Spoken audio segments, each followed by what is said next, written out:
भगीरथ जी ने देखा पीछे गंगा नहीं। कहाँ गए? बोले बाबा जी डकार ले रहे। बाबा जी कहाँ गई गंगा? हमने पी लिया, हमारी कुटिया बहा दी। ऐसे ऐसे महापुरुष। भगीरथ जी ने कहा महाराज हमारी कई पीढ़ियां गुजर गई, तब गंगा जी आई और आपने पी लिया, अब प्रकट करो। तो जन्नू बाबा ने अपनी जंघा से गंगा को प्रकट किया, इसलिए गंगा का एक नाम है जाह्नवी। गंगा का नाम क्या पड़ा? जाह्नवी।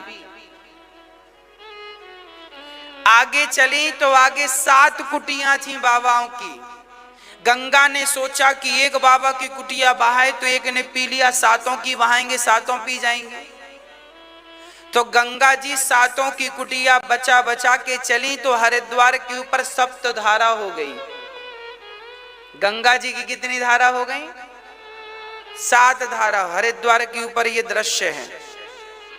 वहां 7 महात्मा रहा करते थे, 7 की कुटिया बचते बचाते गंगा जी चली, 7 धारा हो गई। आगे गंगा जी जब चली तो चलते चलते चलते चलते प्रयागराज पहुंची। प्रयागराज में एक बड़ी विडंबना मिली गंगा जी को। प्रयागराज में मैया यमुना जी थी। यमुना को देखकर गंगा जी हाथ जोड़कर खड़ी हो गई, एक कदम आगे नहीं चली, क्योंकि यमुना भगवान की महारानी पटरानी है। 8 पटरानियों में एक पत्नी है ना, और ये गंगा जी तो दासी हैं, चरणों से निकली हैं। भाई जब वामन भगवान ने 2 पग भूमि में सब नाप लिया, दूसरा पग सत्यलोक में गया तो उनके पांव के अंगूठे से ब्रह्मांड फट गया, तो पानी निकलता हुआ ब्रह्मा जी के कमंडल में आया। ये गंगा का जल आज भी आप बोतल में भर के रखो तो 1000 साल रखे रहो, खराब नहीं होता, क्योंकि ये पानी इस ब्रह्मांड के बाहर का पानी है। जब भगवान के चरण लगे तो ब्रह्मांड फट गया। वह पानी इस ब्रह्मांड का पानी ही नहीं है, इसलिए खराब नहीं होता। ये दूसरे ही ब्रह्मांड का पानी है, चरणों का धौमन है। ये दासी है गंगा, दासी है गंगा, और भगवान की पत्नी है यमुना। तो पत्नी को देख करके दासी खड़ी हो गई, गंगा मैया मैं आगे नहीं जाऊंगी। फिर यमुना जी ने कहा गंगा जी से सुनो, पहले यमुना जी गंगा सागर जाती थी, वहां अलग जगह से मिलती थी। सागर के पुत्र जो मरे थे वो अलग जगह थी, आसपास ही रही। तो यमुना जी ने कहा गंगा अब मैं यहां से अपना नाम खत्म करती हूं, तुम जन कल्याण के लिए आगे जाओगी, मेरा आशीर्वाद है, तुम लोगों के पाप धुलती रहना, मैं अब यहाँ विश्राम करती हूँ। मुझे तो गोविंद चाहिए थे सो मिल गए, अब मुझे ज्यादा यात्रा करनी नहीं है, आगे की यात्रा तुम करो। तो प्रयागराज में गंगा जी को यमुना जी ने स्थान दिया। और आप जब कभी प्रयागराज जाएंगे तो देखेंगे कि यमुना जी बिल्कुल सीधी जा रही है और गंगा जी ऐसी आई हैं। अब बताओ कि जो नदी सीधी जा रही है आगे भी उसी का नाम चलना चाहिए ना। गंगा जी तो ऐसी आकर मिली है, ऐसी, फिर ऐसी मिलके ये यमुना में मिलकर के फिर आगे नाम यमुना का होना चाहिए था, पर यमुना जी ने कहा मेरा नाम नहीं, अब तुम्हारा नाम जाना जाएगा। तो वहां आप देखेंगे बिल्कुल सीधी गंगा जी ऐसी आई हैं और फिर यू टर्न हो गई हैं इस तरफ, क्योंकि वो धार पहले यमुना की थी, यमुना की धार में गंगा जी मिल गई और आगे फिर गंगा सागर, गंगा जी गई यमुना जी नहीं गई। प्रयागराज में यमुना जी ने विश्राम कर लिया। तीनों नदियां वहां पर मिलती हैं, गंगा यमुना और सरस्वती गुप्त है। कैसे गुप्त है? जैसे हमारी माताएं बालों की चोटी करती हैं। अच्छा, हमारी मैया जब चोटी करती हो तो कितने लर निकालती हो? 3 गूंथती हो, यूं यूं यूं यूं, और जब गूंथने के बाद वो चोटी देखो तो कितनी लाइनें दिखती हैं, लाइनें कितनी दिखती हैं, कितनी, 2 है, 3 लाइनें है, 3 पर चोटी गूंथने के बाद दिखती कितनी है, 1 गुप्त होती है कि नहीं। जैसे आपके बालों की चोटी में 3 होती हैं लरी, पर गूंथने के बाद वो 2 दिखती हैं, उसी प्रकार प्रयागराज में है तो 3, पर वो गूंथने के कारण, संगम के कारण दिखती 2 ही हैं, 2 प्रकट दिखती हैं, गंगा यमुना, एक नीचे सरस्वती समाई है। ये सरस्वती वही जो बद्रीनाथ से निकल रही है, नीचे नीचे नीचे नीचे आती आती वो यहाँ पर साइंस ने भी इस बात को प्रूव किया है कि प्रयागराज में एक तीसरी नदी भी है जो पृथ्वी की सतह के कुछ नीचे हिस्से में, पानी जब वहां खोदा जाता है तो बिल्कुल सरस्वती का जल ही निकलता है। प्रयागराज में खुदाई हुई, इस बात को लेके वैज्ञानिकों ने रिसर्च की तो पता लगा कि वहां पर खुदाई की, जहां पर पता था कि यहां सरस्वती होना चाहिए, तो वहां का जल निकाला गया और बद्रीनाथ के सरस्वती से उस जल को मिलाया गया तो एक ही जल था। गंगा का जल अलग है, यमुना का जल अलग है और सरस्वती का जल, तीनों का रंग भी अलग है और तीनों का स्वाद भी अलग है। आप कभी बद्रीनाथ जाएं तो वहां अन्य नदियां जब गंगा में मिलती हैं ना, तो वहां बिल्कुल अलग आंखों से स्पष्ट दिखता है, मैंने भी जाकर देखा है ना। वहां जो नदियां मिलती हैं गंगा में, वहां बिल्कुल एक गंगा जो है बिल्कुल सफेद दिखती है और जो दूसरी नदियां मिल रही हैं वो बिल्कुल सांवली सी दिखती हैं। हाँ जी, अलकनंदा है ना, अलकनंदा जी जो है बिल्कुल अलग दिखती हैं, गंगा जी अलग दिखती हैं। आप जाके देखिएगा, हमने देखा है अपने नेत्रों से, इसलिए बोल रहे हैं। तो हमारे यहाँ गंगा का जल अलग है, यमुना का जल अलग है और सबकी महिमा भी अलग अलग है। गंगा जल पावन करने वाला जल है। आज तक गंगा जल में करोड़ों लोगों ने हड्डियां डाली हैं, पर आज तक गंगा के किनारे एक भी हड्डी आपको तैरती नजर नहीं आई, क्योंकि गंगा का जल ही एक ऐसा जल है जो हड्डी को भी गलाने की ताकत रखता है। दूसरा कोई जल ऐसा नहीं है। आप ताप में डाल दो, हड्डियां किनारे नजर आएंगी। आप और किसी नदी में डाल दो हड्डियां, परंतु अच्छा यही गुण यमुना जी में भी है। जो गुण गंगा जी में है लगभग यही गुण यमुना जी में है।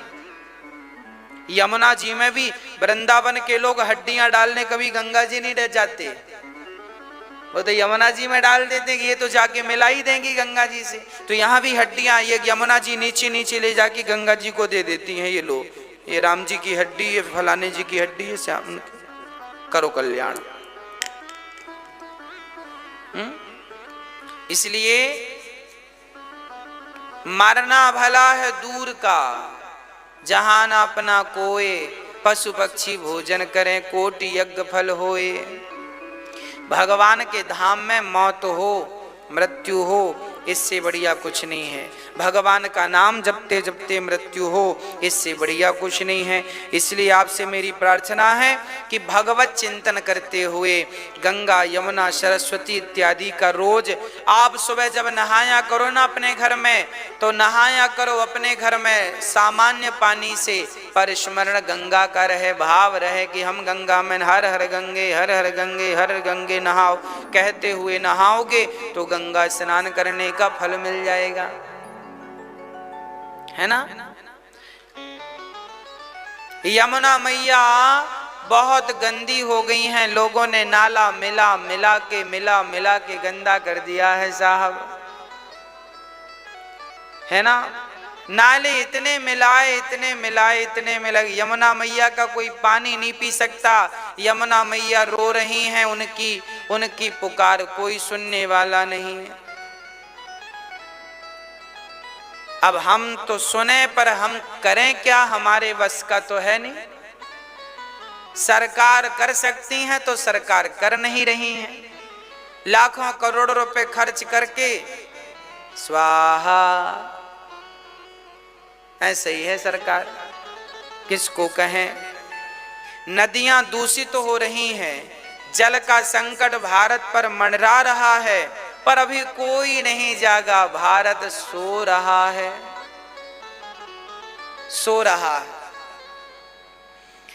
अरे भाई, बड़े बड़े नाला, दिल्ली से बड़े बड़े नाला निकलकर यमुना जी में मिले हैं।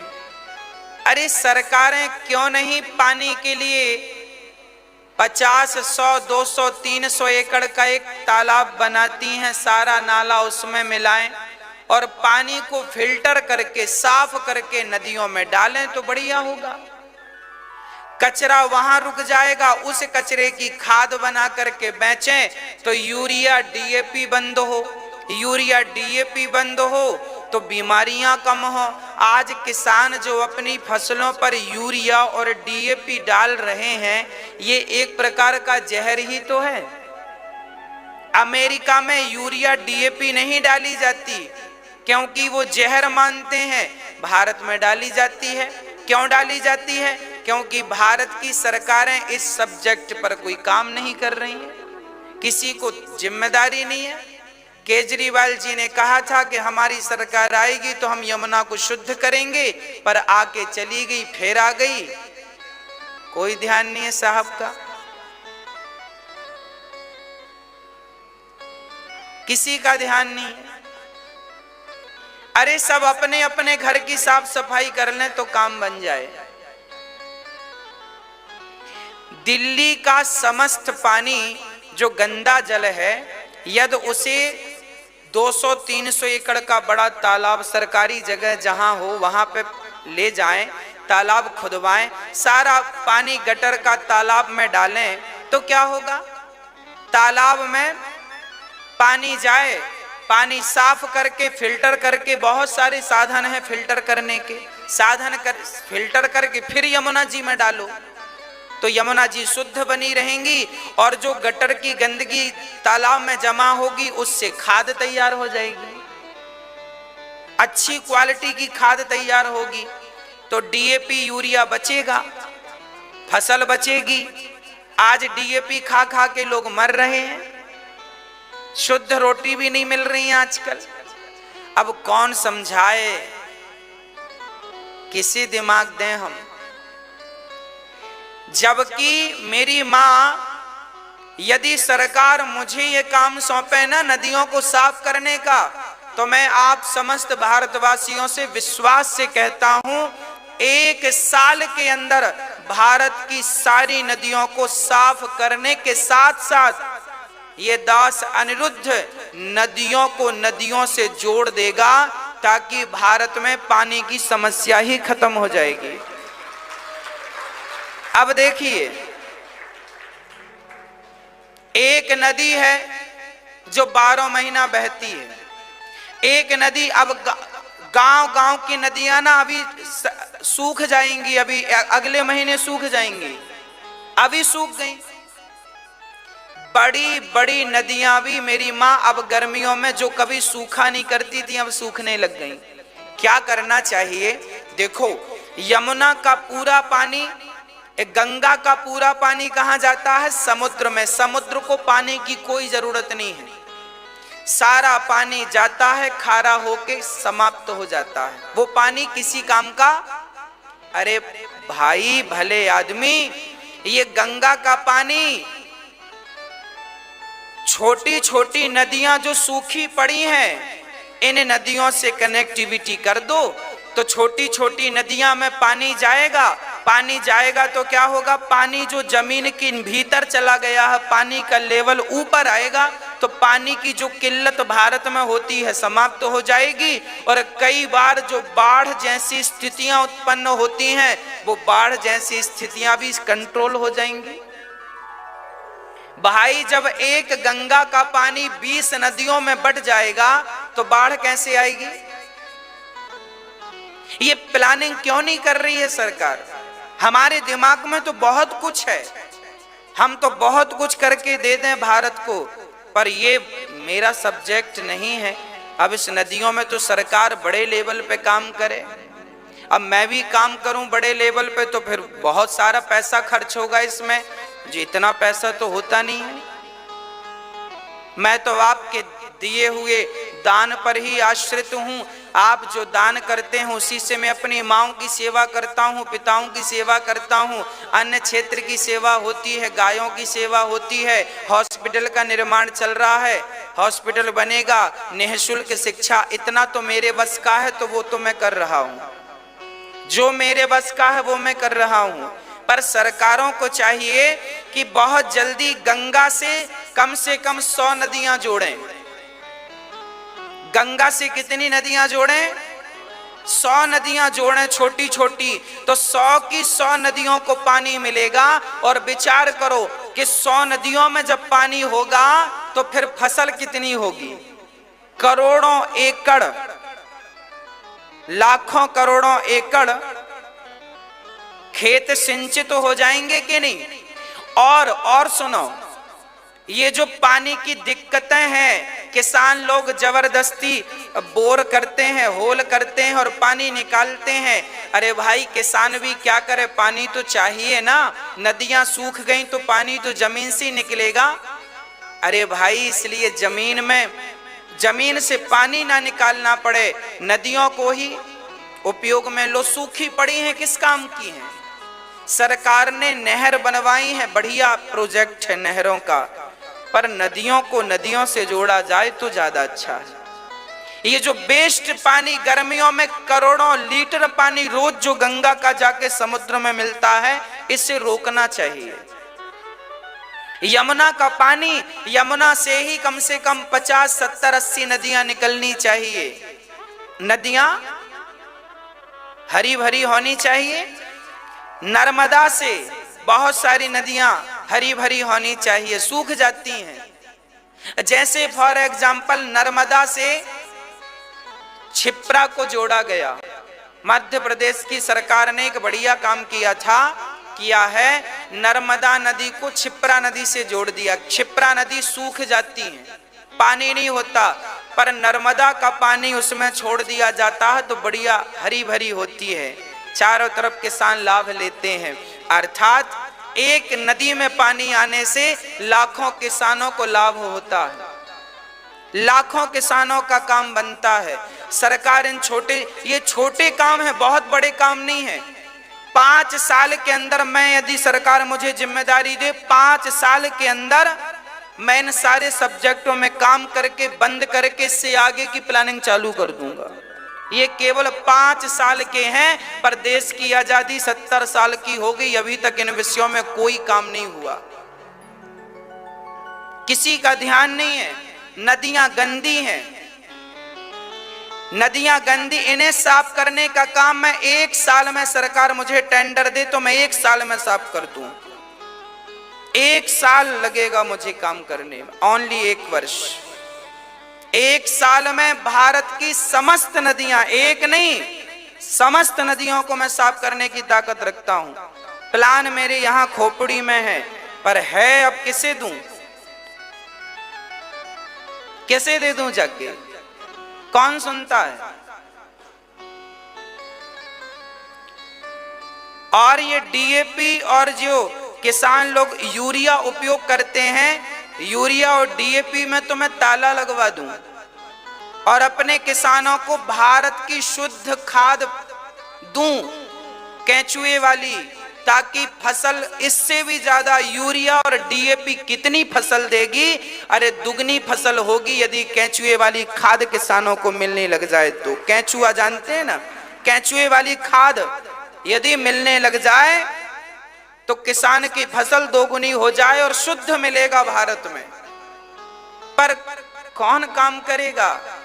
हम तो चाहते हैं, पर अब कौन काम करे? लोग तो हमें समझते हैं कि महाराज जी केवल कथा सुनाना जानते हैं। अरे भाई, कथा तो सुनाते हैं आपको भगवान की, पर अपने देश से प्यार करते हैं तो अपने देश में क्या अच्छे से अच्छा हो सकता है, इस पर भी विचार करते रहते हैं कि यदि ये हो जाता तो देश में ये अच्छा होता। इसलिए हमने 1 करोड़ पेड़ लगाने का संकल्प लिया है। 1 करोड़ वृक्ष लगाएंगे।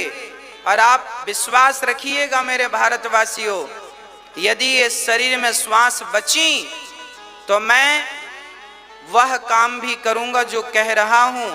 कुछ नदियों को तो कुछ नदियों से जोड़ूंगा ही सही, नहीं तो बड़े बड़े तालाब जरूर बनवाऊंगा, ताकि कुछ पानी तो बचे।